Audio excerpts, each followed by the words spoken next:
Dalawang araw nang pinaghahanap ang isang batang babae sa Tanay Rizal. Huli raw siyang nakitang kasama ang dalawang matandang lalaki. May live report si Ian Cruz. Ian. Yes, Steve, labis ang pag-iyak at pangamba ni Aling Dory ng Tandang Putyo, Tanay Rizal. Ang kanilang 10 taong gulang na anak na si Cassandra nawawala pa mula noong Miyerkules ng hapon. Nagpaalam daw na maliligo sa Tanay River ang anak.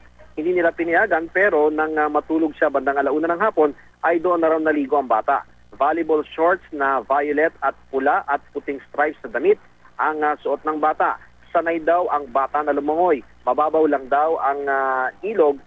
Ang pinakamalalim nga ay hanggang 2 piye lamang. Nakausap ng GMA News ang 6 na taong gulang na batang lalaki na kasama nag-swimming ni Cassandra. Malungkot din siya sa nangyari. Nang maghiwalay raw sila matapos maligo sa ilog, pumanik na raw sa kabilang pampang si Cassandra at umuwi na rin siya. Pero sabi naman ng kapitbahay na si Emily Cabado, muli raw nag-swimming si Cassandra dahil niyaya pa nito ang kanyang anak na 5 taong gulang na batang babae pero hindi ito sumama.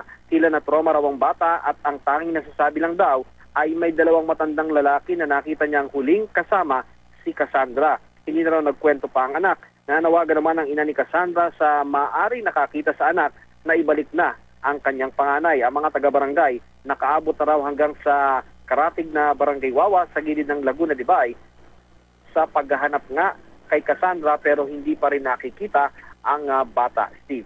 So Ian, yung tinitignang anggulo ng pulisya, siya ba ay posibleng dinukot ng 2 lalaki o siya ba ay nalunod?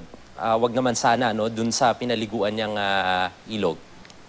Steve, galing tayo sa Tanay Pulis at nakausap natin yung 2 sa mga investigador doon pero maging sila ay bumaba rin doon sa Tanay River. Pero ngayon nga, Steve, napakababaw talaga nung Tanay River at sinasabi nga nila kung sakali man wag naman sana na nalunod nga yung bata ay madaling makita ito sapagkat maraming mabababaw na mga area itong Tanay River pag didiretso ka papunta doon sa Laguna de Bay. Pero yung sinasabi naman na may 2 lalaki na huling nakasama itong si Cassandra bago nga siya nawala, ito'y talagang bine-verify pa ng mga otoridad sapagkat ito'y sinabi lamang nung bata nga na huling nakakita sa kanya. Pero hindi nila isinasantabi ang lahat kaya iniimbestigahan din nila yung anggulong yan, Steve.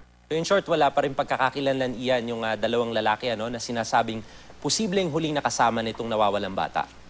Oo, Steve, sapagkat may ilan ding nakakita dun sa 2 lalaki pero hindi daw nakilala nung nakakita sapagkat naghilamos lamang dun sa may ilog at umalis na at hindi kasi nila iniisip na may mangyayaring masama kaya hindi na nila minasama yung presensya ng 2 lalaki dun sa ilog na yon nung Miyerkules, Steve.